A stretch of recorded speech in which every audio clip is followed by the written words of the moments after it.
I'm standing next to a photograph I made in 1994 involving a technique that's called camera obscura.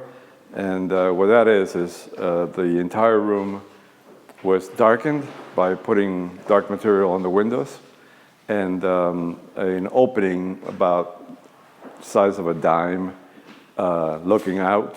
And through that opening, this view of Manhattan came in on the opposite wall.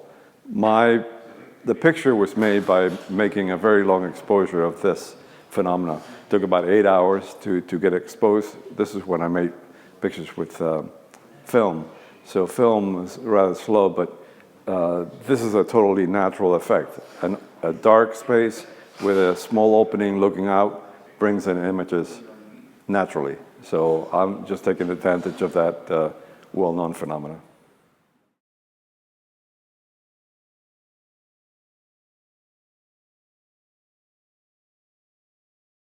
This is a picture I made using another technique of mine that I call a tent camera. It involves a tent to darken the space underneath, a periscope setup of optics that stick out of the tent that looks onto a landscape or whatever. Whatever that image is that is seen by this periscope is thrown down onto the ground itself, wherever I am. And of course the ground changes depending on where you are, so that combination of an image of the nearby landscape onto the surface itself creates a new palette, a new kind of texture. In this case, it's Yosemite, very well-known park in the United States, and the ground itself was the parking lot that had a kind of a pebbly feel to it. So this pebbliness and the image of Yosemite becomes like a painting in itself, and I really like that combination of surfaces affecting each other.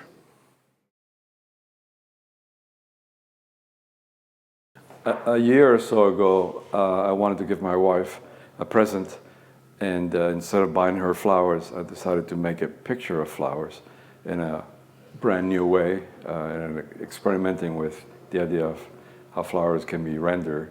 In this case, what I did was to make multiple exposures of bouquets. There are 20 different exposures made of flowers over time. So as they added up in terms of density, Photoshop at the end and me put them all together in a very peculiar way. So it feels like an explosion rather than a typical still life.